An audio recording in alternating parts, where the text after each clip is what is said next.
আসসালামু আলাইকুম। আমাদের খামারের ভিতরে ঢুকতে যেই রাস্তাটা আছে, সেই রাস্তাটা বর্ষাকালে বেশি পরিমাণ বৃষ্টি হলে এখানটাতে কাদা হয়। তো এই রাস্তাটা আসলে কাদা নিরসনের জন্য এবার আমাদের বাড়িতে একটা ঘর ভাঙা হয়েছে।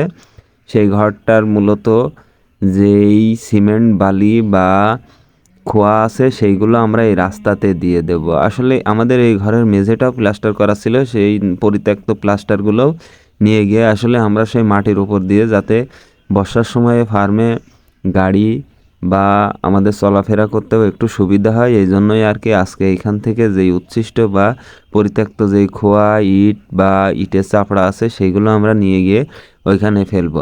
আর আমরা আমাদের এই মালামালগুলো নিয়ে যাব একটা ভ্যানে করে, কারণ এইখানে আমরা ভাঙতে গিয়ে এইগুলো এত ছোট টুকরো হয়েছে যে আমাদের নিয়ে যেতে হলে, মাথায় করে নিয়ে যেতে হলে হয় গাবলাতে নিতে হবে, না হয় ডালিতে। আর গাবলা বা ডালিতে করে আমাদের এইগুলো আমাদের খামারে নিয়ে যেতে গেলে অনেক সময় লাগবে, কারণ আমার বাড়ির ভিতর থেকে খামার মোটামুটি বেশ কিছুটা দূরে। এই জন্যই আর কি আমরা একটা ভ্যানের সাথে কাঠ বেঁধে নিয়েছি, যাতে এই খোয়াগুলো পড়ে না যায়। কারণ আমাদের বাড়ির থেকে খামারের দিকে যেতে রাস্তাটাও খুব একটা ভালো না, অনেক জায়গায় উঁচু দোপ আছে, যার জন্য আমরা কাঠ বেঁধে নিয়েছি। এই কাঠে করে বেঁধে নিয়ে গিয়ে আমরা এইগুলো আমাদের খামারের এই রাস্তায় দেব, যাতে বর্ষার সময়ে একটু শুকনা থাকে বা কাদাটা কম হয়। বিশেষ করে বর্ষাকালে আমাদের এই সমস্যাটা হয়, কারণ শীতকালে বা গরমের সময় খুব একটা বৃষ্টি হয় না, যার জন্য আমাদের এই রাস্তাটা ভালো থাকে। আর আমরা আমাদের মেন রাস্তা থেকে, মানে ঢালাই রাস্তা থেকে আমাদের খামারটা মোটামুটি একটু আড়ালে, মানে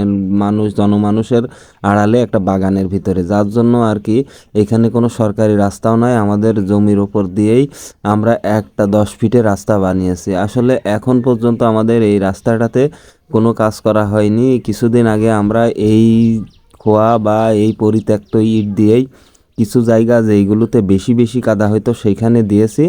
এখন আমরা বিভিন্ন জায়গায় এইগুলো নিয়ে গিয়ে ঢেলে রাখবো। একটু বৃষ্টি হলেই আসলে কোথায় দিলে ভালো হয় বা কোন জায়গাটাতে পানি বেঁধে থাকে, দেখা যাচ্ছে যে যেইখানটাতে কাদা বেশি হয় আমরা সেইখানে দেবো। আর সারা বছরই আমাদের খামারে ডিমের গাড়ি, বাচ্চার গাড়ি, ফিডের গাড়ি আসা যাওয়া করে। ইভেন আমাদের সারাদিনে অনেকবার এই রাস্তা দিয়ে যাতায়াত করা লাগে, তাই কাদার সময় আমাদের আসলে এই পথ দিয়ে চলাফেরা করতে একটু খুবই সমস্যা হয়। তার জন্যই আর কি আমরা এইগুলো রাস্তার পাশে দিয়ে দেবো। আর এইগুলো যদি বাড়ির ভিতরে পড়ে থাকে আসলে পরিত্যক্ত হয়ে নষ্ট হয়ে যাবে। সেই জন্যই আর কি আমরা এই পরিত্যক্ত খোয়া ইট বা এই সিমেন্টের যেই দলা আছে সেইগুলো কাজে লাগিয়ে ফেলার জন্য আজকে এই কাজটা করছি।